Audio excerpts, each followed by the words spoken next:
രണ്ടോ മൂന്നോ ദിവസം നിൽക്കാതൊരു മഴ വന്നു കഴിഞ്ഞാൽ നമ്മളെ കേരളം മൊത്തത്തിൽ വെള്ളത്തിലാവുകയാണ്. ഇപ്പം എൻ്റെ ഒരു കുട്ടിക്കാലം അപ്പോൾ അത് ഒരുപാട് ബാക്ക് പോകണ്ട, അത്രയാണ് പോകണ്ട. ഒരു 10-20 വർഷം അല്ലെങ്കിൽ ഒരു 15 വർഷമൊക്കെ ബാക്കൊക്കെ നോക്കുകയാണെന്നുണ്ടെങ്കിൽ ഒരു 6 മാസം നല്ല വർഷമാണ് അല്ലേ? ഒരു 6 മാസം വേനലുമാണ്. അന്നത്തെ മഴ ഒന്നും ഇപ്പോൾ ഇന്നില്ല. ഇപ്പം ഈ ഒരു വർഷം തന്നെ എടുത്ത് നോക്കിക്കഴിഞ്ഞാൽ ജൂണിൽ മഴ കുറവാണ്, ജൂലൈയിൽ മഴ കുറവാണ്, ഓഗസ്റ്റിൽ ഫസ്റ്റ് മുതൽ 4-ാം തീയതി അല്ലെങ്കിൽ 5-ാം തീയതി അല്ലെങ്കിൽ 6-ാം തീയതി വരെ അതിൽ ഒരു ഫസ്റ്റത്തെ 3-4 ദിവസമാണ് തരക്കേടില്ലാത്തൊരു മഴ പെയ്തിട്ടുള്ളത്. ബാക്കിയുള്ള മഴയൊക്കെ പിന്നെ കുറച്ച് സ്ലോ ആണ്. പക്ഷെ ഇങ്ങനെ 3 ദിവസം നല്ല രീതിയിൽ മഴ പെയ്തപ്പോൾ തന്നെ കേരളം മൊത്തം വെള്ളത്തിലായി.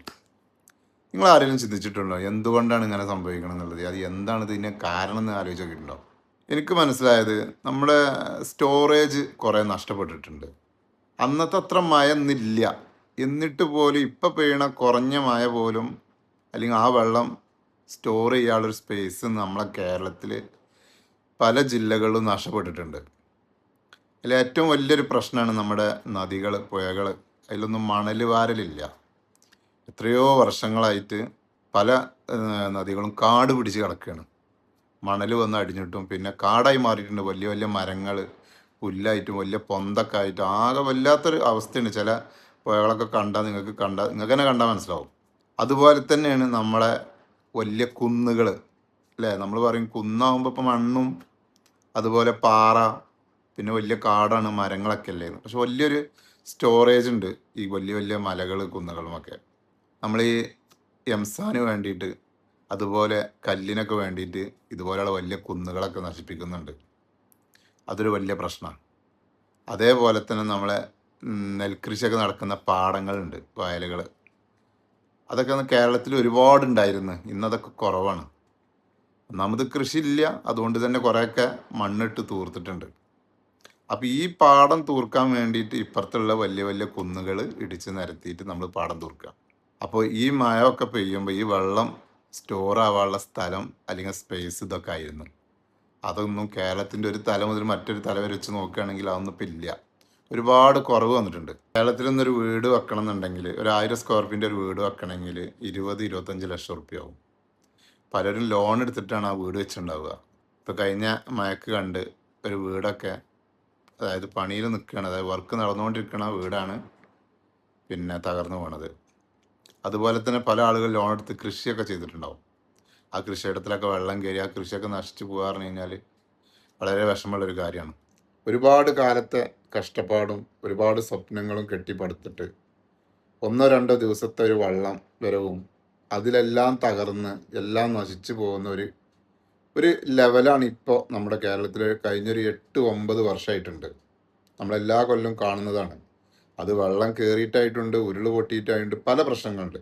അപ്പോൾ ഇതൊക്കെ കൂടി ഇങ്ങനെ കൂട്ടി വായിക്കുമ്പോൾ നമ്മുടെ മാറി മാറി വരുന്ന സർക്കാരുകൾ, അത് ഏതും ആകട്ടെ, ഈ സർക്കാരുകളൊക്കെ പ്രശ്നം എന്താ പറയുക, ഇതിലൊക്കെയുള്ള MLA-മാരായാലും മന്ത്രിമാരായാലും ഇവർക്കൊക്കെ ബിസിനസ്സുകളുണ്ട്. ഇവരൊരു MLA ആയിരിക്കാം, അതിൽ മന്ത്രി ആയിരിക്കാം, പക്ഷെ ഇവർക്കൊക്കെ പേഴ്സണലായിട്ട് പല പാർട്ട്ണർഷിപ്പിലുള്ള ബിസിനസ്സുകൾ ഉണ്ടാവും. അങ്ങനത്തെ വലിയൊരു ബിസിനസ്സാണ് ഇന്ന് നമ്മളെ നാട്ടിൽ നടക്കുന്ന കോറി ബിസിനസ്. കരിങ്കല്ല് പൊട്ടിച്ചെടുക്കുന്നുണ്ട്. ആ കരിങ്കല്ലിൽ നിന്ന് എംസാൻ ഉണ്ടാക്കുന്നുണ്ട്. നമ്മളെ തേപ്പിനൊക്കെ ഉള്ള കോൺക്രീറ്റിനുള്ള എല്ലാവിധ പൊടികളും ഇപ്പോൾ പൂയായിട്ട് വരുന്നത് കോറി കരിങ്കല്ല് പൊട്ടിച്ചതാണ്.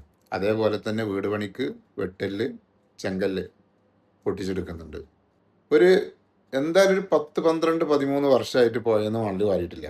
താൽക്കാലികമായിട്ടാണെങ്കിലും ഈ കോറി പരിപാടിയൊക്കെ ഒന്ന് സ്റ്റോപ്പ് ചെയ്ത് ഒരു 10 വർഷമെങ്കിലും നമ്മുടെ നദികളിൽ നിന്ന് മണൽ വാരാനുള്ള പാസ് ഗവൺമെൻറ്റിൻ്റെ ഭാഗത്തു നിന്ന് ഒരു തീരുമാനം വരികയാണെന്നുണ്ടെങ്കിൽ ഒരു പകുതിയിലേറെ പ്രശ്നം മാറും എന്നാണ് എനിക്ക് തോന്നുന്നത്. അതേപോലെ തന്നെ ജനപ്പെരുപ്പം കൂടുകയാണ്, പക്ഷെ ഭൂമി കൂടുന്നില്ല.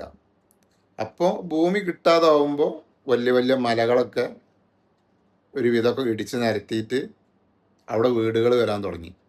അവിടുന്ന് എടുക്കുന്ന മണ്ണുകൾ നേരെ നമ്മൾ നെൽകൃഷി ചെയ്തിരുന്ന പാടത്ത് കൊണ്ടുപോയി അവിടെ നികത്തി അവിടെയും വീടുകളും ബിൽഡിങ്ങുകളൊക്കെ വരാൻ തുടങ്ങി. അപ്പം എനിക്ക് മനസ്സിലായത് സ്റ്റോറേജുകളൊക്കെ തൂർന്നു പോയി.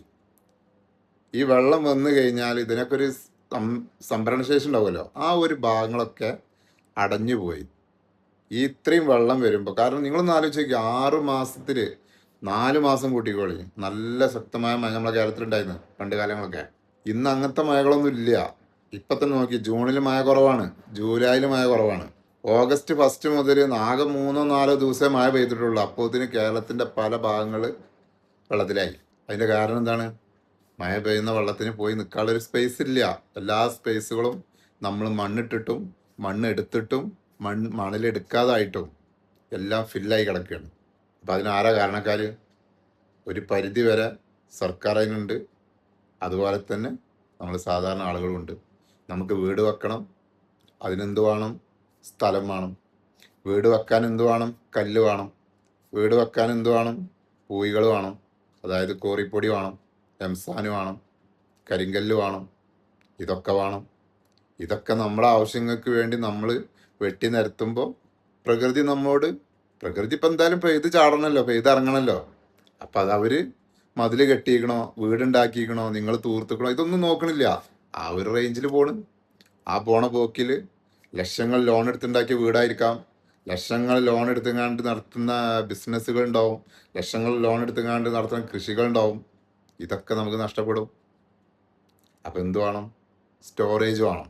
എല്ലാ പുഴകളും ഇന്ന് മണൽ വന്ന് അടഞ്ഞിട്ട്, പുഴകൾ സത്യം പറഞ്ഞാൽ സ്പേസ് ഇല്ല, എല്ലാം കാട് കെട്ടി കിടക്കുകയാണ്. അതിനൊരു അനുമതി കൊടുത്തു കഴിഞ്ഞാൽ ആ ബേസിൽ പഞ്ചായത്തേക്ക് കുറച്ച് പൈസ വരും, സർക്കാരിലേക്ക് ഗവൺമെൻറ്റിലേക്ക് കുറച്ച് പൈസ തന്നു കഴിഞ്ഞാൽ ഒരുപാട് ബാധ്യതകൾ തീർക്കാൻ ഗവൺമെൻറ്റിന് അതൊരു കാര്യമാവും. അപ്പോൾ എനിക്ക് തോന്നിയ കാര്യങ്ങളാണ് ഇപ്പോൾ ഞാൻ ഈ പറഞ്ഞു കേട്ടോ. അല്ലാതെ ഇപ്പോൾ മറ്റൊരിതൊന്നും ഞാൻ കാണില്ല. കാരണം പണ്ട് കാലങ്ങളിൽ വെച്ച് നോക്കുന്ന ഒരിത് നോക്കുകയാണെന്നുണ്ടെങ്കിൽ അന്നത്തെ മഴ ഒന്നും ഇപ്പം ഇല്ല. മഴ ഒരുപാട് കുറവാണ്. എന്നിട്ട് പോലും ഇതാണ് അവസ്ഥ. അപ്പം അന്നത്തെ പോലെ 4 മാസമൊക്കെ കറക്റ്റ് നല്ല ഒരു വർഷം വരികയാണെന്നുണ്ടെങ്കിൽ എന്തേക്കാരം നമ്മളെ കേരളത്തിൻ്റെ അവസ്ഥ? സ്റ്റോറേജ് ഇല്ലാത്തതുകൊണ്ടാണ്. സ്റ്റോറേജ് നശിപ്പിച്ചതാണ് നമ്മൾ. ഭൂമിയെ പല വിധത്തിൽ നമ്മൾ നശിപ്പിച്ചു.